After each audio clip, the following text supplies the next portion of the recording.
नमस्कार फ्रेंड्स, स्वागत है मेरे चैनल वर्सटाइल वी एक्सप्लेनर पर, जहां एक और फरमाइश हॉलीवुड एक्सप्लेनर के साथ मैं आ गया हूं। व्यूअर्स, सौम्या साउ ने जस्टिस लीग की इच्छा जाहिर की थी, जो आज हम करेंगे 2017 में रिलीज हुई इस फिल्म की बात। IMDb रेटिंग 6.2 है। दोस्तों, ये फिल्म रिलीज से पहले और बाद में काफी चर्चा में रही। कंट्रोवर्सी इस फिल्म के साथ जुड़ी रही। कहानी शुरू होती है 2016 में आई बैटमैन वर्सेस सुपरमैन के बाद से। सुपरमैन मर चुका है, उसके बाद से दुनिया की सुरक्षा पर भी एक खतरा मंडराने लगा है। बैटमैन इस बात से पूरी तरह वाकिफ है, इसीलिए वो वंडर वुमन के साथ मिलकर एक टीम बनाने में जुटा है। ऐसे सुपर हीरोज की टीम जो बाहर से आने वाले इस खतरे से लड़ सके। इसी के चलते एक्वामैन, फ्लैश और साइबॉर्ग उनकी टीम से जुड़ते हैं। फ्लैश नादान बच्चा है, बहुत ज्यादा बोलता है, तुरंत टीम में आ जाता है। साइबॉर्ग अजीब उलझन में है।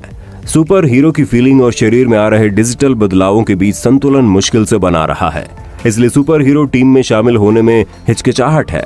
हालांकि वंडर वुमन उसे राजी कर ही लेती है। एक्वामैन खेला खिलाया खिलाड़ी है, वो बैटमैन को दुत्कार देता है और एक टीम में काम करने से मना भी कर देता है। दोनों का एक गजब डायलॉग है। बैटमैन उसे कहता है कि सुपरमैन भी मेरे साथ काम करता था। एक्वामैन जवाब देता है, इसीलिए मारा गया। बैटमैन कहीं ना कहीं खुद को भी सुपरमैन की मौत के लिए जिम्मेदार मानता है। ये भी एक वजह है कि इस टीम यानी जस्टिस लीग को बनाने की, ताकि जो खालीपन सुपरमैन के जाने से हुआ उसे भरा जा सके। दूसरी ओर सुपरमैन की मौत के साथ ही 3 मदर बॉक्स एक्टिवेट हो जाते हैं। ये मदर बॉक्स एनर्जी बॉक्स ही हैं।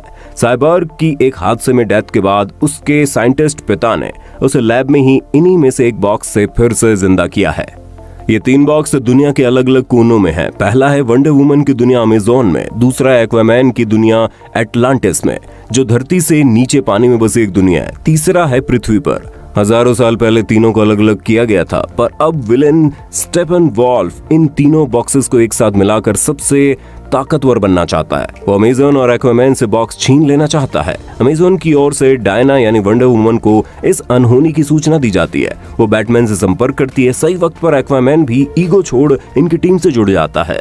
जैसे इनका सामना स्टेपनवॉल्फ और उसकी सेना से होता है, ये समझ जाते हैं कि ये इनके सामने बहुत कमजोर हैं।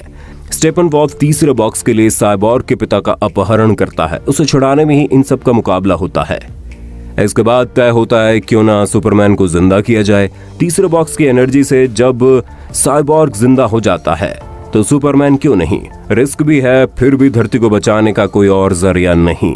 कब्र खोद कर सुपरमैन को निकाला जाता है। आर्मी के एक टाइटेनियम शिप में फ्लैश भयानक बिजली जनरेट करता है और सुपरमैन को बक्से के जरिए करंट दिया जाता है। वो जिंदा हो जाता है, लेकिन उसे याद नहीं कुछ भी। वो वंडर वुमन, फ्लैश, साइबॉर्ग सभी को सेकंड्स में धूल चटा देता है। बैटमैन के सामने आने पर उसे याद आ जाता है कि उसी के कारण उसकी मौत हुई थी। वो उसे मारने वाला ही होता है कि एक कार आकर रुकती है। उसमें उसकी रिपोर्टर गर्लफ्रेंड भी है, जो इमोशनली उसे ऐसा करने से रोकती है। सुपरमैन उसे लेकर वहां से उड़ जाता है। दरअसल रिपोर्टर को वहां लाने का आइडिया बैटमैन का ही था, ताकि उसे सब कुछ याद दिलाया जा सके। इनकी आपस में लड़ाई के वक्त स्टेपनवॉल्फ तीसरा बॉक्स भी ले जाता है और तीनों बॉक्स को जोड़ने लगता है। स्पेशल प्लेन से वो स्टेपनवॉल्फ के पास पहुंचते हैं।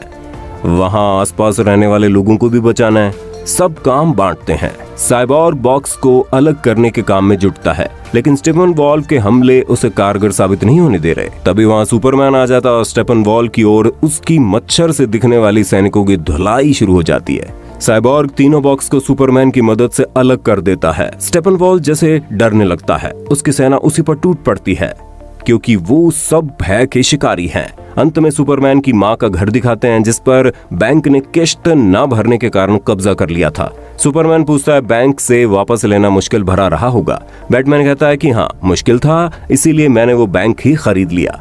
दो नए सुपर हीरोज की एंट्री के साथ दुनिया को बचाने की मुहिम यही एंड होती है। हालांकि ये सुपर हीरोज की कमजोर फिल्म है।